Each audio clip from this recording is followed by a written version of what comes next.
Hello नमस्कार दोस्तों, मैं हूं सुनीता यादव। आप सभी का मेरे यूट्यूब चैनल पीजी वाली में बहुत बहुत स्वागत है। आज आप सभी को हिंदी व्याकरण के अंतर्गत श्लेष अलंकार और यमक अलंकार के बारे में पढ़ाऊंगी। यमक अलंकार और श्लेष अलंकार क्या होते हैं, तो आइए चलिए देखते हैं। आपका पहला है यमक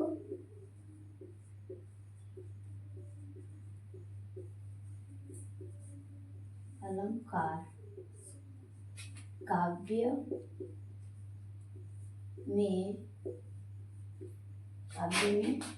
शब्दों की आवृत्ति बार बार हो, किंतु उसके अर्थ भिन्न हों, वहाँ यमक अलंकार होता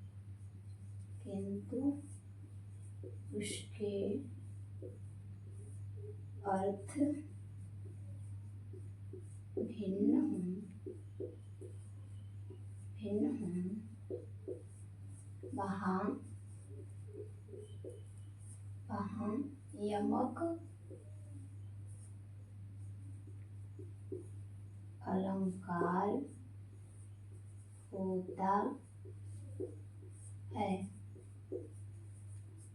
यानी काव्य में शब्दों की आवृत्ति बार बार हो किंतु उसके अर्थ भिन्न हो, वहाँ यमक अलंकार होता है। यानी शब्दों में जहाँ काव्य में शब्दों की आवृत्ति बार बार हो लेकिन उसके अर्थ जो है भिन्न भिन्न हो, अलग अलग हो, वहाँ पे यमक अलंकार होता है। यानी काव्यों में एक ही शब्द की आवृत्ति बार बार हो, वहाँ उसके अर्थ जो है अलग अलग हो, वहाँ पे यमक अलंकार होता है। उदाहरण जैसे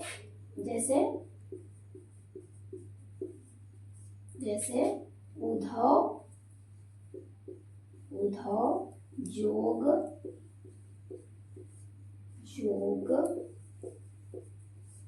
हम नाही। यानी उद्धव जोग हम नहीं। यानी एक जोग का मतलब हुआ योग, यानी इस योग का मतलब हुआ योग साधना, और इस योग का मतलब हुआ योग्य।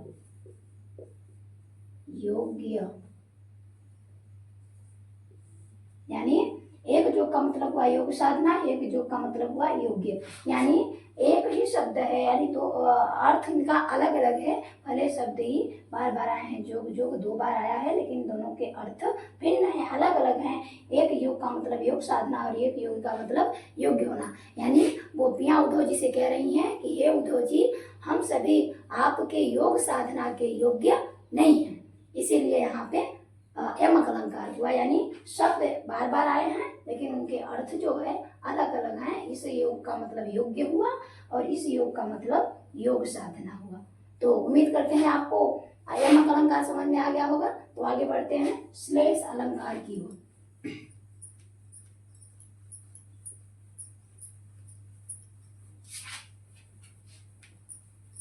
अगला है आपका श्लेष, दूसरा श्लेष अलंकार।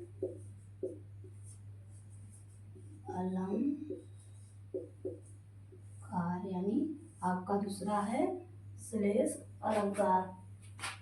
यानी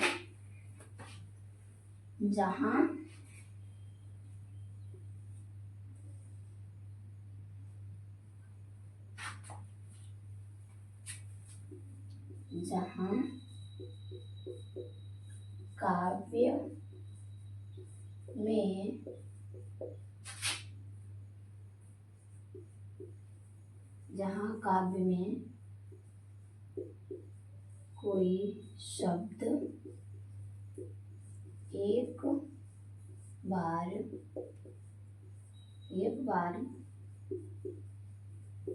प्रयुक्त हो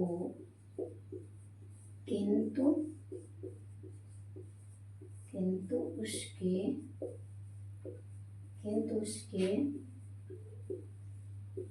एक से अधिक अर्थ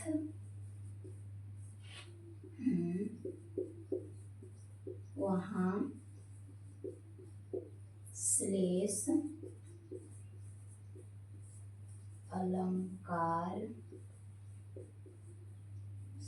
अलंकार होता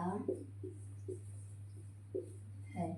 यानी जहाँ काव्य में कोई शब्द एक बार प्रयुक्त हो किंतु उसके एक से अधिक अर्थ हो, वहाँ श्लेष अलंकार होता है। यानी काव्यों में कोई शब्द एक बार प्रयुक्त हो, उसका अर्थ एक से अधिक हो, वहां पर श्लेष अलंकार होता है। जैसे है आपका रहीमन, इधर से इतना मिटा देते हैं। जैसे उदाहरण है आपका, जैसे रहीमन पानी राखिए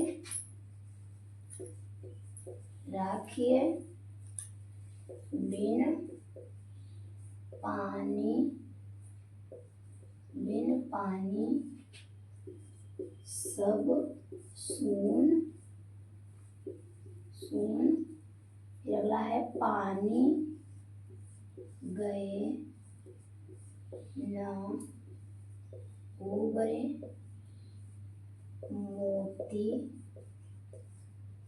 मोती मानुष चून। यानी रहीमदास जी कहते हैं, रहीमदास का दुआ है कि रहीमन पानी राखिए बिन पानी सब सून, पानी गए न उबरे मोती मानुष चून। यानी पानी जो है हर जगह काम में एक ही शब्द है पानी। यानी पानी यहाँ भी है, पानी यहाँ भी है, पानी यहाँ भी है। रहीमन पानी राखिए बिन पानी सब सून, पानी गए न उबरे मोती मानुष चून। यानी शब्द एक है लेकिन इसके अर्थ जो हैं अलग अलग निकल रहे हैं, एक से अधिक निकल रहे हैं। यानी जैसे कि पानी दिया है, रहीमन पानी, यानी मोती मानुष चून।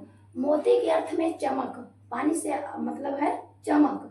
अगर मोती का पानी नष्ट हो जाए, पानी खत्म हो जाए, उसकी चमक समाप्त हो जाए तो मोती का कोई मूल्य नहीं होता। और मनुष्य के अर्थ में मर्यादा, अगर मर्यादा किसी व्यक्ति की खत्म हो जाए, मर्यादा पे कोई आँच आ जाए तो उसका पानी कहते हैं उतर गया। यानी लोग समाज में बातें बनाने लगते हैं कि उसका पानी उतर गया, यानी उसकी इज्जत चली गई, उसका मर्यादा चला गया। तो कहने हैं कि अगर किसी व्यक्ति का मर्यादा चला जाए तो वो दोबारा उभरता नहीं है। और ठीक उसी प्रकार से चूना है, चूने से अगर जल को हटा दिया जाए तो चूने का कोई अस्तित्व नहीं होता। इसीलिए शब्द एक है लेकिन उसके अर्थ जो हैं एक से अधिक निकल रहे हैं। यानी मोती के अर्थ में चमक हो गया, मनुष्य के अर्थ में मर्यादा हो गया और चूने के अर्थ में जल हो गया। तो उम्मीद करते हैं आप सभी को यमक अलंकार और श्लेष अलंकार पूरी तरह से समझ में आ गया होगा। आगे के लिए कल मिलते हैं। आप सभी मेरे वीडियो को लाइक शेयर सब्सक्राइब करें। धन्यवाद। आगे के लिए कल मिलते हैं।